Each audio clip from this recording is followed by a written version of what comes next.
Remercier l'ambassade des États-Unis pour leur soutien sans faille depuis l'année dernière, depuis la conférence de l'année dernière, et plus particulièrement le consulat général de Strasbourg et Madame la consule et Felipe Tello pour leur aide précieuse dans le financement et le soutien à ces événements. En second lieu, nous tenons à remercier les interprètes, Charlotte Monnier et Valérie Eichenlaub, de relever le défi d'une traduction simultanée en visio. C'est notre première. J'espère que tout va bien se passer. Et enfin, last but not least, Vincent Viac et Christelle Schneider de la Maison des Adolescents, de s'être occupés des aspects techniques complexes qui nous permettent d'être réunis aujourd'hui. Merci à tous les deux. Je vais à présent présenter un petit peu le contexte pour ceux qui nous rejoindraient sans connaître un peu le background de cette conférence. Il y a un peu moins d'un an, nous nous retrouvions pour une première conférence sur le thème de la résilience collective et de la polarisation sociale. Ce premier événement a rassemblé à Strasbourg plus de 200 personnes pendant 2 jours et a permis de réinterroger la prévention de la radicalisation grâce à 2 concepts peu exploités en France. La polarisation sociale, donc, tout d'abord, qui est un phénomène que nous avions alors défini comme un processus d'exacerbation des différences entre les groupes sociaux. Ce processus-là cause une recrudescence des tensions. C'est la définition de Bart Brandsma que nous avions utilisée. Elle permet, ce concept de polarisation nous permet de penser les impensés de la prévention de la radicalisation, en cherchant à travailler sur les causes mêmes de l'entrée dans une forme violente de radicalité. La redondance du vécu du racisme, de la discrimination ou plus généralement de l'injustice. À l'heure de l'émotion mondiale suscitée par la mort de George Floyd et des interrogations autour des violences policières, ce concept n'a certainement jamais été autant d'actualité. Le second concept sur lequel nous avions travaillé lors de cette première conférence était celui de résilience collective, ou plutôt communautaire, résilience communautaire. C'est celui qui nous réunit à nouveau aujourd'hui autour des réflexions de Saïda Abdi que je suis heureux d'accueillir. La résilience communautaire est un concept largement développé outre-Atlantique, puisque le concept de résilience est avant tout, en France ou en Europe, pensé de manière individuelle. Le concept de résilience collective nous invite à centrer nos actions de prévention de la radicalisation à l'échelle d'une communauté d'hommes et de femmes, unis par le fait d'habiter sur un même territoire, de partager une foi ou des idées communes. Bref, de penser la prévention de la radicalisation avant tout comme le renforcement de la confiance qui lie des individus entre eux et des individus à des institutions qui sont à leur service. Lors de ce premier colloque, nous aurions dû entendre Saïda Abdi, qui n'a cependant pas pu faire le déplacement. Nous nous sommes donc dit, qu'à cela ne tienne, invitons-la l'année prochaine.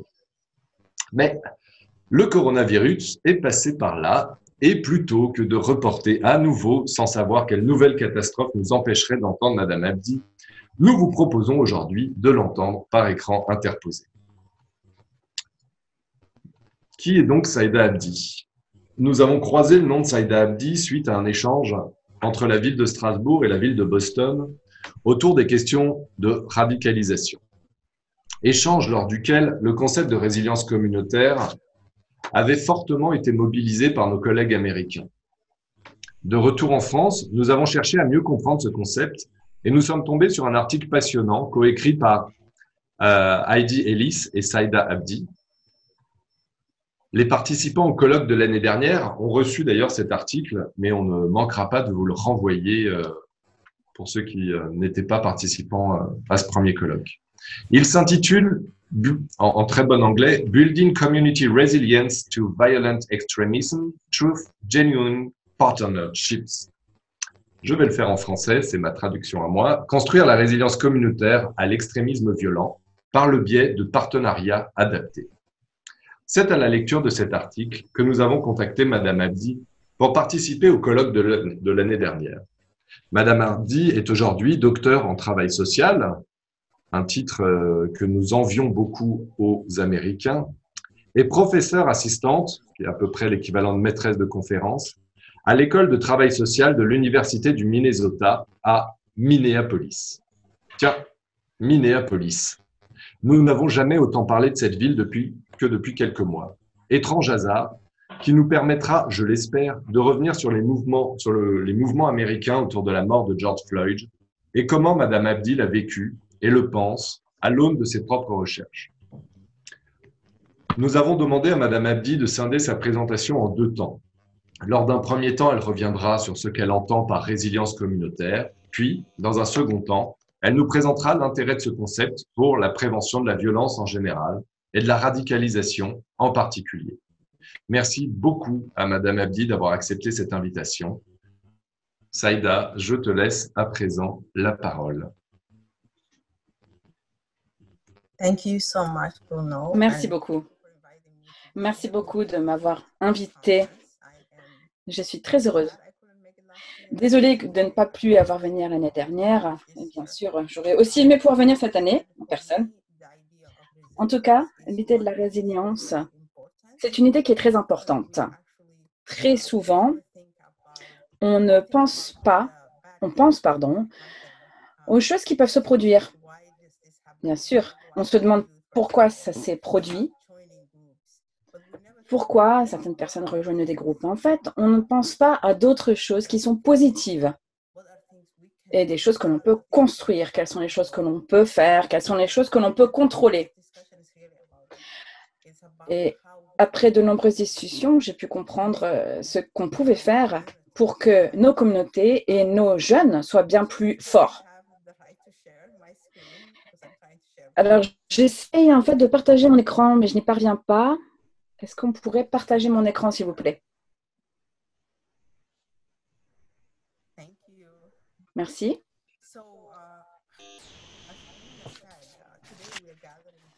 Comme on l'a dit, aujourd'hui, nous allons parler du concept de résilience et surtout de la résilience communautaire. Mais avant d'en parler, je pensais que ce serait important, en fait, de parler de la définition de la résilience en elle-même.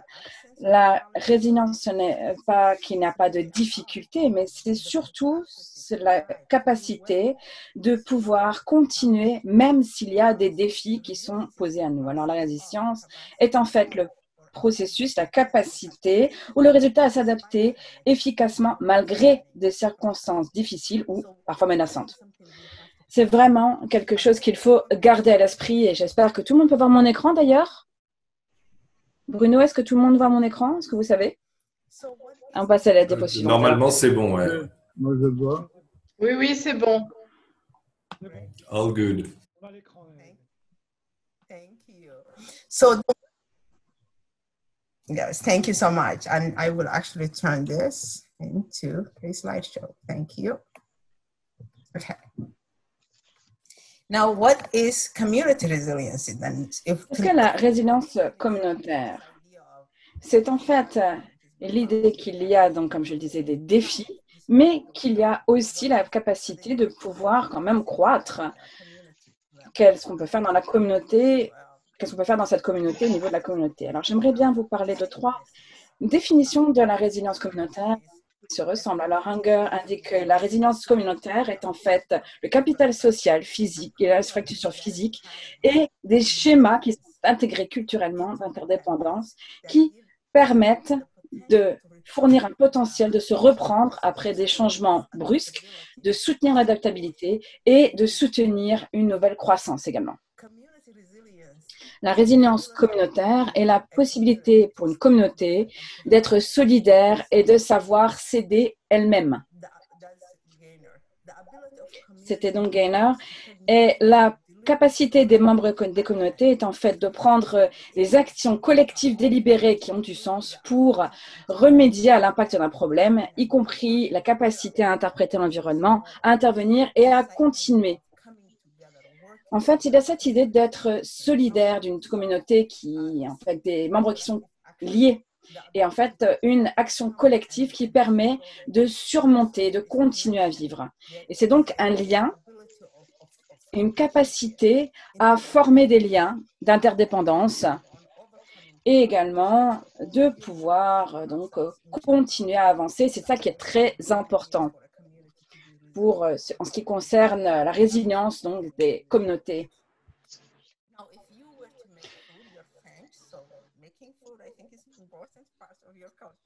Bien sûr, alors en français, quand on cuisine, c'est important en France, on pense aux ingrédients. Quels sont les ingrédients que l'on doit mettre dans cette recette pour que cette recette soit réussie? La résilience, c'est la même chose. On peut penser aux ingrédients qui constituent la résilience, au programme, aux activités que l'on doit créer, aux politiques à mettre en œuvre qui permettent de promouvoir la résilience. Et de nouveau, cette idée des liens forts, c'est important. In the community that promote relationships, that build strong identities. And I will talk about how those identities are not just one identity, but they can be multiple. Promouvoir les différentes identités. Cela permet également de fournir des opportunités pour avoir plus de force et de contrôle. Il faut donc travailler avec les communautés pour qu'elles ont l'impression qu'elles ont le contrôle de leur vie. Il faut également promouvoir la justice sociale avec des partenariats qui permettent de promouvoir la justice sociale et qui permettent d'éviter les discriminations et les inégalités.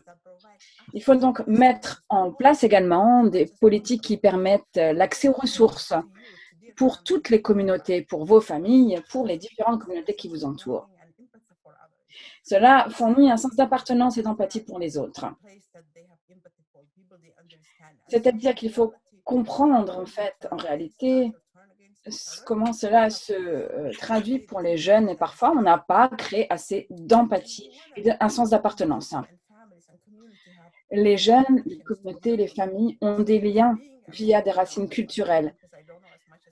Alors, je vais vous parler des Américains parce que je ne connais pas vraiment la culture française, mais en tout cas, quand on est somalien, on a une connexion qui peut être forte et qui peut être très forte parmi les autres citoyens américains qui sont de la même culture. Maintenant, ce qui concerne la résilience et la culture. La résilience est très spécifique à la culture.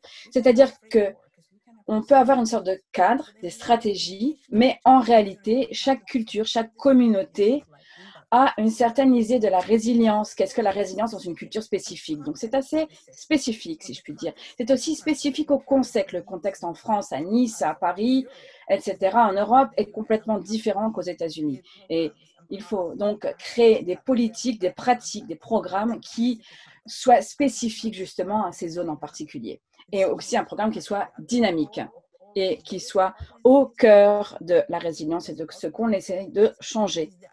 Chaque communauté doit également être adaptable, être dynamique, ne pas être statique, parce que les situations changent. Il faut savoir s'adapter au fur et à mesure, et c'est donc un concept qui est assez dynamique.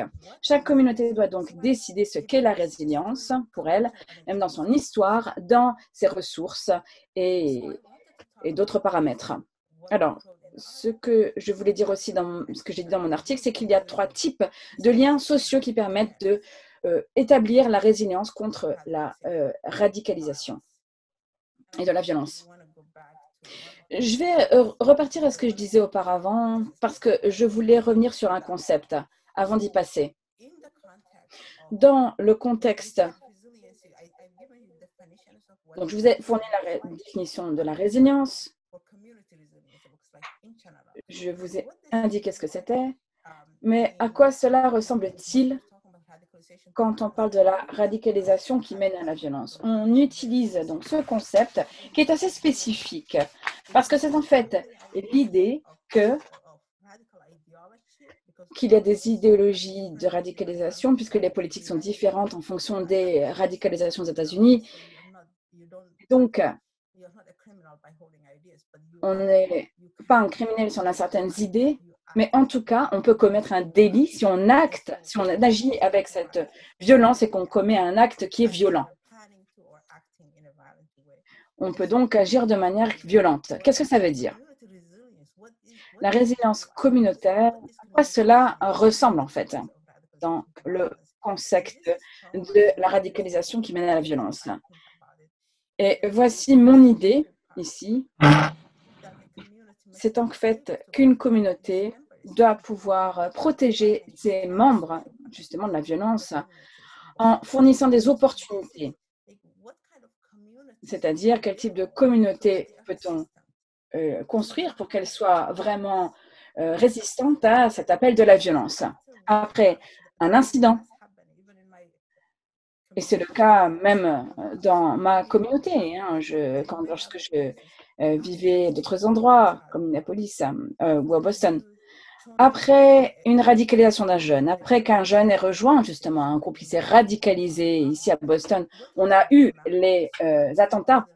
Que fait-on? Qu'est-ce qu'on fait? Est-ce qu'on construit cette résilience ou est-ce qu'on se concentre sur cette communauté qui est un peu fracturée? Ce qu'il faut, c'est que cette communauté puisse se reprendre après cette violence en utilisant des méthodes et des approches qui permettent donc de renforcer les liens plutôt que d'affaiblir ces liens sociaux. Dans les communautés, c'est-à-dire qu'il faut fournir les ressources qui permettent à cette communauté de se reprendre après un tel incident. Si on est capable, même après un incident, mais après ce qui s'est passé à Boston, si on utilise des approches qui permettent de renforcer la résilience et de tisser des liens plutôt que de les affaiblir, alors c'est vraiment l'idée ici. Ce sont des défis à Boston, c'est exactement ce qui s'est passé, puisque après les incidents qui ont eu lieu là-bas, et moi je connaissais de nombreux jeunes puisque j'ai aidé des Somaliens, il y avait des filles par exemple qui avaient peur et qui se sont demandé ce qui allait se passer pour elles aux États-Unis. Mais avec le leadership, avec la police, avec le gouverneur, on a réussi à améliorer la résilience. Et le langage qu'on a utilisé était parfois assez fort. On a essayé de montrer qu'on était tous ensemble dans le même bateau à Boston.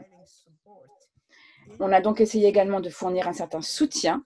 Et par exemple, dans mon quartier, le maire a identifié qu'il y avait un centre islamique dans la communauté qui était une base où on pouvait avoir une cellule psychologique pour les personnes qui avaient été traumatisées par les incidents. Nous avons été inclus en tant que communauté musulmane. On a été inclus dans le fait de pouvoir se reprendre après cet incident. Et c'est justement ce en quoi consiste la résilience, c'est-à-dire que quand il y a ce moment de crise, on essaye vraiment de renforcer les différents liens et d'apporter des ressources aux communautés pour pouvoir créer l'empathie et la connexion, les liens entre les différentes communautés. C'est ce qui est important pour moi dans les discussions. Il y a 3 types de connexions, de liens sociaux qui peuvent permettre d'établir une résilience contre la radicalisation qui mène à la violence. Alors, la première chose, c'est établir un lien. Qu'est-ce qu'il faut faire? Donc, c'est qu'il faut établir ce sens d'appartenance. Par exemple, moi, je suis américaine. J'essaye d'avoir un lien avec des autres personnes dans ma communauté qui sont comme moi. Ce que cela permet, quand on est lié avec des personnes de sa propre communauté, ça permet de protéger contre les problèmes d'identité faible, puisque on a des personnes autour de nous qui savent exactement ce qu'elles veulent faire. On peut trouver le moyen de s'identifier et ça permet de ne pas tomber dans des travers un petit peu extrémistes. Par exemple, s'il n'y a pas un lien faible, un lien fort, pardon, ou s'il n'y a pas de lien entre les Somaliens et puis dans la communauté américaine, ça ne peut pas fonctionner. Sinon, on va sur Internet, par exemple, pour ces personnes, et parfois, ces personnes vont sur Internet et trouvent des groupes qui leur diront, voilà, on sait très bien que les Somaliens sont rejetés aux États-Unis et moi, je peux vous donner les moyens, par exemple, la personne qui est devant l'écran de l'autre côté, de trouver cette identité, trouver cette appartenance forte.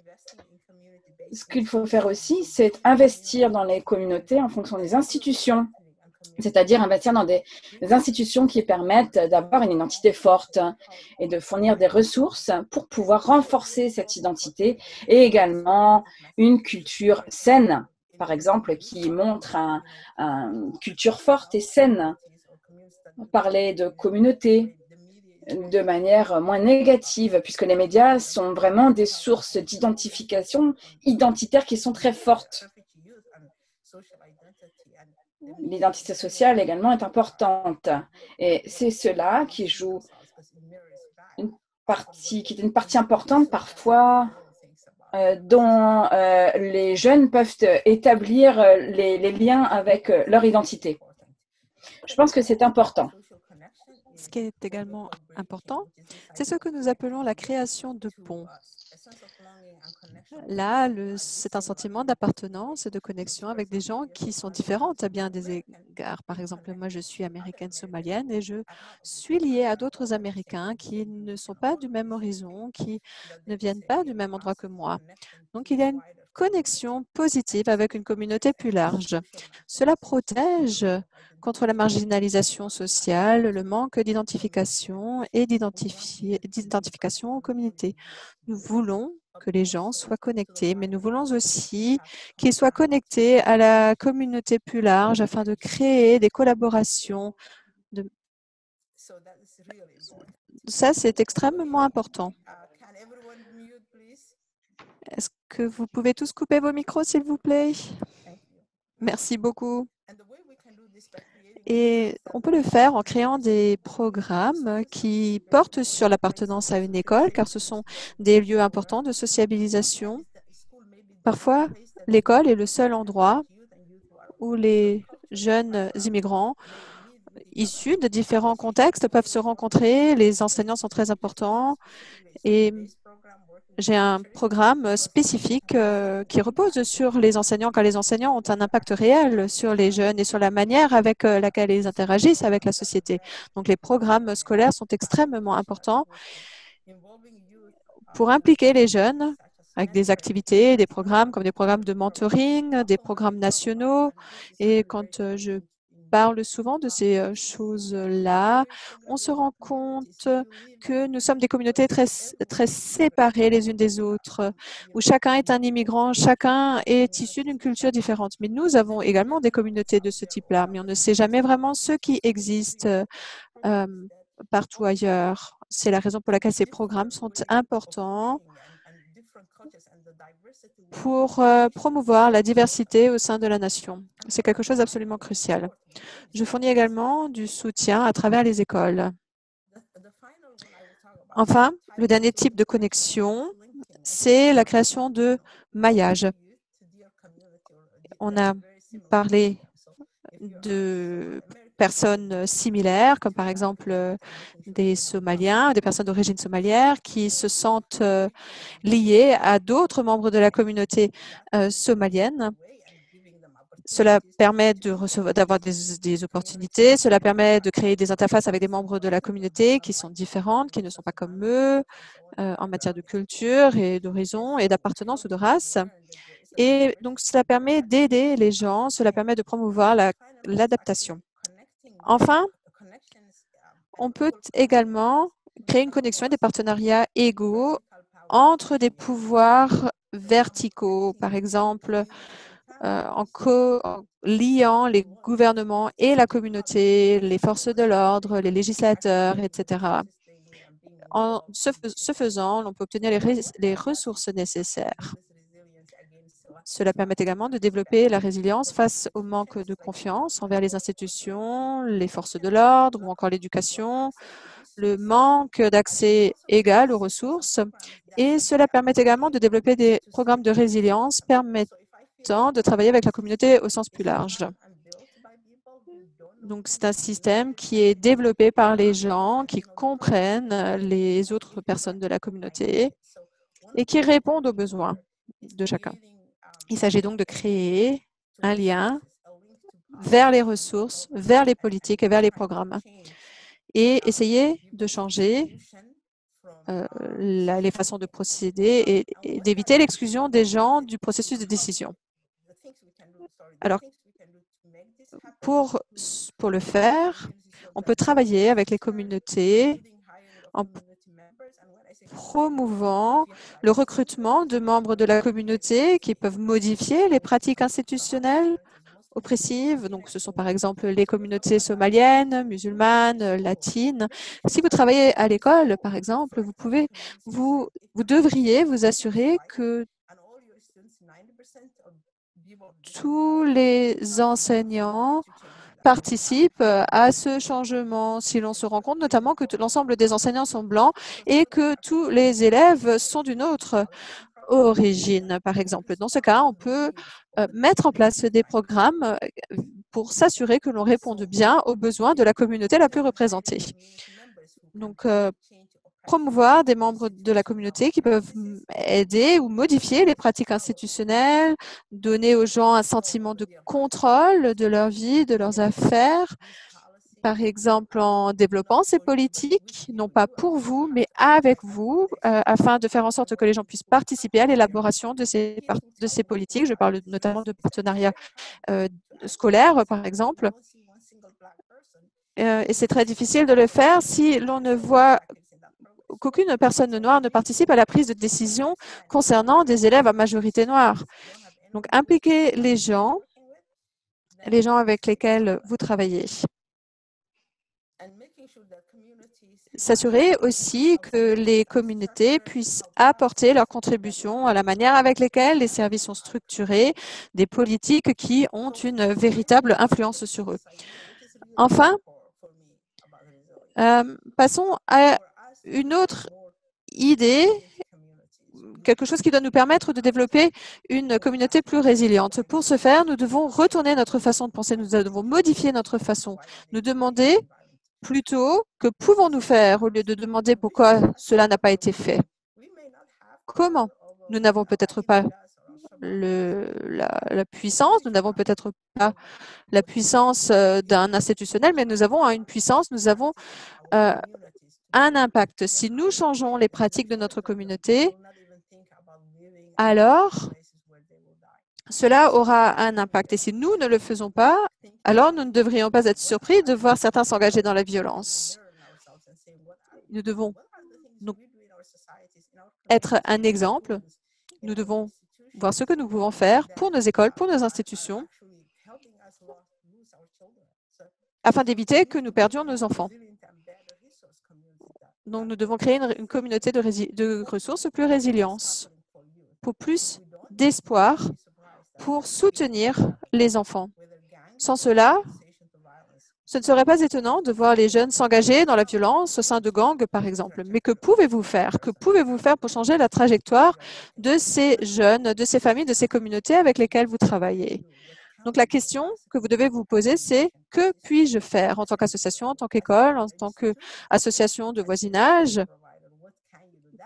Qu'est-ce que je peux faire? C'est d'ailleurs cette question que nous ne nous posons pas suffisamment souvent. Alors, je vais vous donner un exemple de programme que nous avons créé à Boston, qui s'appelle Community Connect. Et nous l'avons créé, ce programme. Perhaps we can make some break to have question, or do you want to make that later? No, this is perfect time. Before I start the program, this is the perfect time. Thank you. I know people have been writing the chat, so if you want. Bruno Michon propose une courte pause pour permettre aux gens de poser des questions. Ouais, je vais parler en français. Donc, Saïda, tu as bien la traduction. C'est bon? Ok. Oui, on va vous proposer peut-être. It is. Ok, super. Thank you. On va vous proposer de prendre un petit temps sur cette première partie un petit peu théorique qui a été très dense. Merci énormément, Saïda, de nous avoir posé les bases de ce concept très exotique pour un Français, pour les Français que nous sommes et qui ont manqué l'année dernière lors du colloque. Et donc là, on voit bien mieux ce vers quoi ce concept-là nous amène.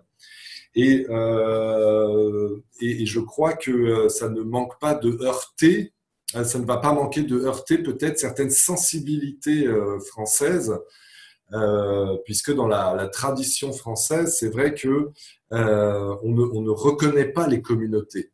Et là, Saïda, ce que tu nous invites à faire, c'est au contraire de les renforcer, de les mettre au cœur des politiques publiques. Et c'est vrai que ça remue certainement auprès des participants, là, de ceux qui nous écoutent, des questionnements, des interrogations ou peut-être de l'enthousiasme. Donc, je vais proposer à ceux qui veulent prendre la parole Axel Touvenin, délégué du préfet pour la politique de la ville. Bon courage pour la traduction.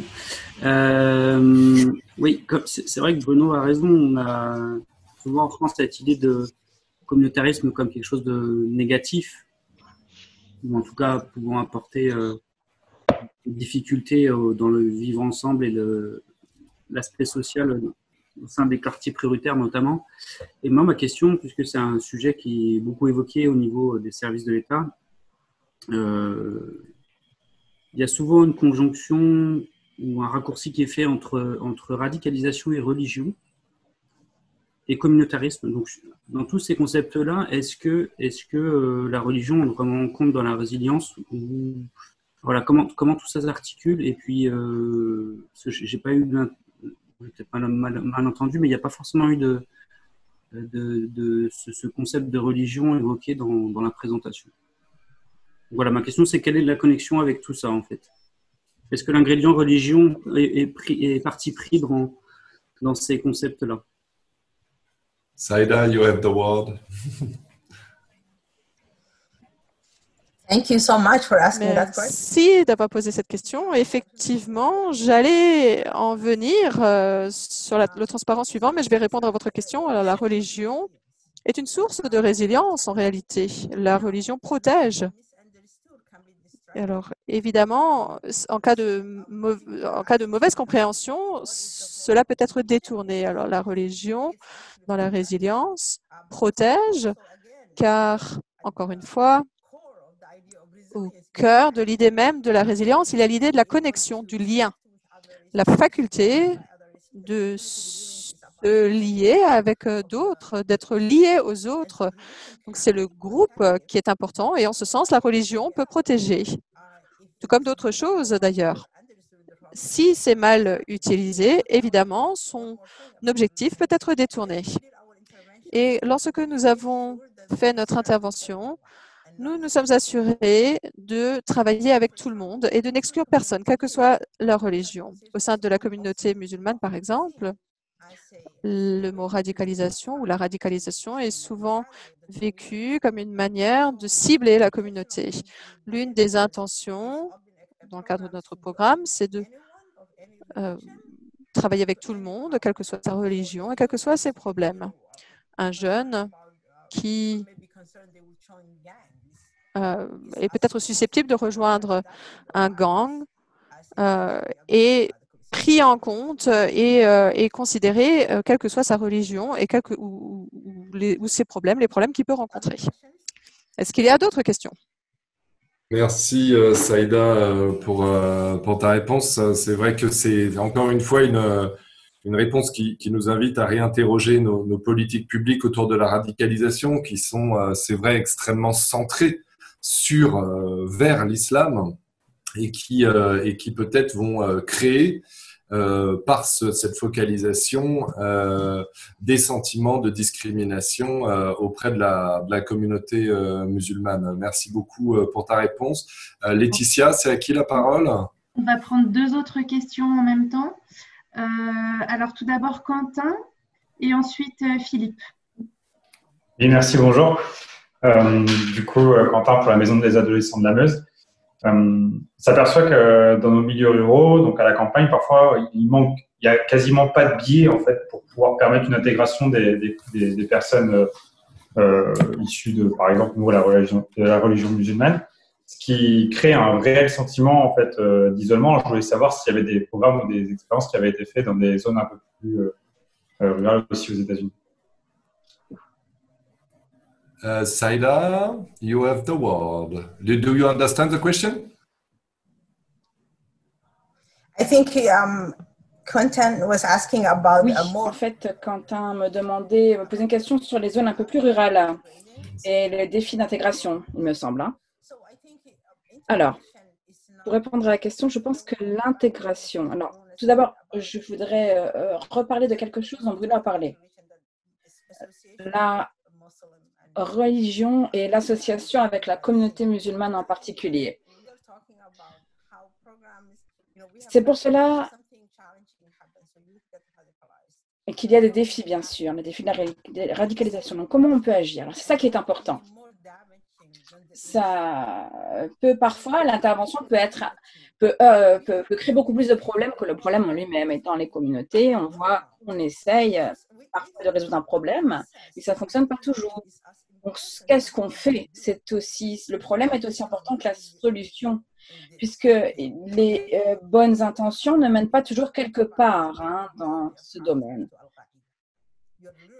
Puisqu'il faut, donc, si on cible la mauvaise communauté, on peut créer plus de radicalisation et plus d'intérêt pour Al-Qaïda, par exemple. C'est ce que j'ai vu, en tout cas, dans les différentes communautés. Donc, en ce qui concerne l'intégration en particulier, je crois que, comme je l'ai dit auparavant, comment ça fonctionne en pratique, c'est assez spécifique en fonction des communautés. Donc, si on est dans des zones rurales, par exemple en France, pour moi, je pense qu'il ne s'agit pas toujours de la communauté en elle-même, mais c'est aussi important de considérer la communauté dans laquelle on essaie d'intégrer les jeunes, par exemple. Moi, j'ai travaillé dans une très petite ville, vraiment très petite, très homogène, où on avait des tas de réfugiés. À chaque fois, on disait « Oh, mais on est en train de prendre nos communautés, on est en train de nous enlever nos écoles, etc. » Il y avait ce sentiment. Et ensuite, j'ai essayé de recruter des leaders dans la communauté, des personnes qui vraiment créaient des opinions, qui étaient qui influençaient les autres. Et ce qu'on a fait, c'était en fait de créer des possibilités pour ces communautés qui n'étaient pas forcément ensemble de s'intégrer, c'est-à-dire des personnes qui étaient déjà là, on parlait ensemble, on partageait des repas, on partageait de la musique, on partageait des lectures.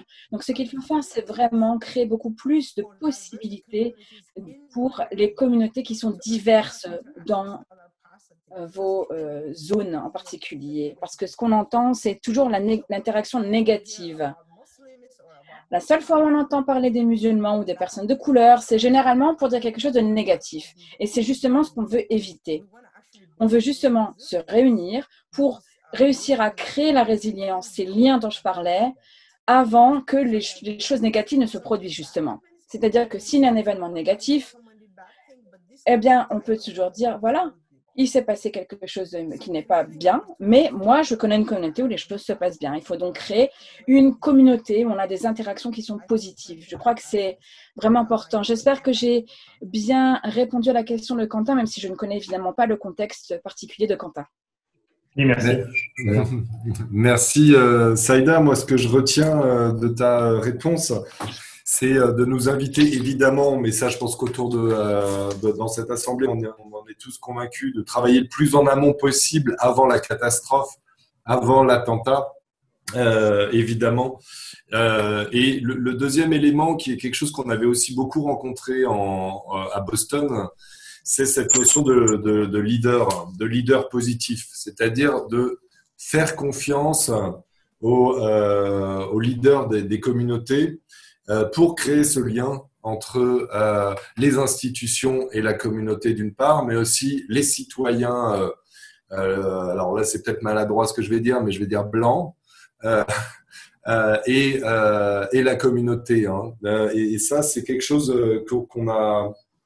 que certains programmes en France prennent en compte, mais qui, à mon avis, est encore au tout début de la réflexion. On est encore très frileux en France sur cette place laissée aux communautés, qu'elles soient religieuses, ethniques, raciales, comme vous le dites aux États-Unis, mais ce mot-là fait bondir en France, donc on va éviter de l'employer.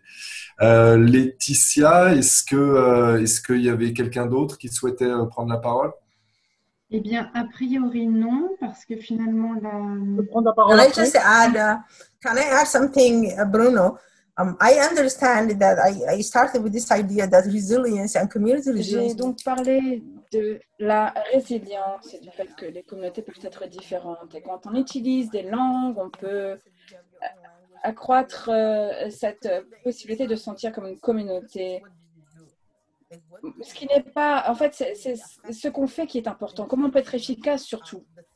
Comment on peut changer les choses qui se passent dans notre société et qui sont négatives en fait? Comment peut-on vraiment établir une meilleure résilience? Et je pense que ce qui est très important, c'est l'idée que bien sûr, il y a des communautés, il y a la communauté musulmane, par exemple, il y a des immigrants, il peut y avoir des personnes qui viennent de différents milieux africains, etc., d'origine africaine, et bien sûr, des Français qui peuvent être nés dans le pays ou alors qui peuvent être nés pas mal de générations avant. Donc, ce travail interculturel fonctionne. Et bien sûr, il y a une culture dominante et parfois, il faut aussi examiner sa propre culture, la façon dont on fait les choses. Des choses qui pourraient aussi être bien ou pas. Et je pense qu'il faut aussi réussir à examiner les différentes cultures des communautés, mais aussi quelle est la culture, quelle est la nation française, quelle est la langue que l'on utilise pour parler également des autres. Moi, bien sûr, parfois vous pouvez vous dire que vous êtes français. Moi, je connais le français puisque j'ai des ancêtres qui étaient français, mais je m'appelle Saïda, ça s'appelle Saïda Mohamed. On se demande quelle est votre culture, d'où vous venez. Ça peut être ça le problème. Ce que je voulais dire également, c'est que c'est peut-être difficile à prendre, mais quand on est Saïda Mohamed, ça, on peut être exclu, mais les jeunes le savent parfois, puisque si on est français mais qu'on n'a pas une bonne éducation, si on est en fait piégé dans une communauté ou dans une zone, etc., on sait très bien qu'il n'y a pas vraiment de communauté qui accueille les migrants en tant que tels de manière positive. Donc, si on refuse à ces personnes d'accéder à certaines choses, nous faisons partie du problème également. Nous sommes à la source. Merci Saïda. Je crois que Nasser Raïs voulait prendre la parole, monsieur. Si c'est possible ou il y a quelqu'un d'autre avant moi? Laetitia. Non, c'est possible. Et ensuite, il y aura de nouveau Quentin qui voudrait compléter ce qu'il disait. Oui, alors je voulais juste revenir sur la notion de la communauté qui nous ramène à parler du communautarisme. La question que je voulais poser à Saïda Di, c'est en France, par exemple, on n'est pas dans un système culturel, multiculturel, où les cultures se cohabitent en même temps dans une république. On est dans des sortes de communautarisme. Moi, ce qui me fait peur, c'est ce repli sur soi communautaire qui va créer une frontière à l'intérieur du territoire. C'est-à-dire on est dans un grand territoire et à l'intérieur de ce territoire, il y a une frontière entre la communauté et le reste de la cité. Et qui va créer un déséquilibre au niveau de la communication. Ce qui va créer un rapport de force entre cette communauté qui s'est repliée sur elle-même et le reste de la cité, et qui va interférer dans les relations, et ce qui va créer un rapport de force entre les deux. Et la question que je voulais vous poser, est-ce que c'est pas risqué de parler de communauté dans un ensemble républicain? C'est-à-dire que si je me considère comme appartenant à une communauté, je vais symboliquement me considérer comme différent parce que culturellement, parce que religieusement, parce que je suis proche des miens, et ce qui va m'éloigner des autres. Et peut-être là va créer des résistances des deux côtés, des deux frontières. Merci beaucoup. Peuvent emmener, par exemple, les jeunes qui ne trouvent pas leur place comme citoyens à part entière, ils se réfèrent à cette communauté, et c'est là où il y a le danger, les dangers de vouloir appartenir à cette communauté et défendre plus tard la tradition, la culture et voir la religion. Et du coup, ça crée de la radicalité à l'intérieur de cette communauté. Merci. Il y a d'autres personnes qui veulent prendre la parole. Saïda, je crois que tu as très bien compris hein, l'intervention. On est effectivement, Nasser rappelle cette, comment dire, cette tradition politique française de la non-reconnaissance des communautés qui implique par derrière une crainte du repli de la communauté sur elle-même. Comment est-ce que toi, quand tu parles de renforcer la communauté, comment est-ce que tu peux t'assurer que la communauté, en la renforçant, elle ne va pas se replier sur elle-même, Saïda? C'est ça. Okay, thank you. First of all, I think I lost the interpretation, but I understand French. I'm from Canada. So I, you know, even though my speaking is horrible, but I do understand. So what I will say is this, and I think this is a conversation that's longer. So, but I'm gonna Nasir, thank you. On n'a plus la traduction. Yes, we lost the interpretation. That's the problem. I lost it already. Ok, là, Ah oui, voilà, là ça y est. pardon.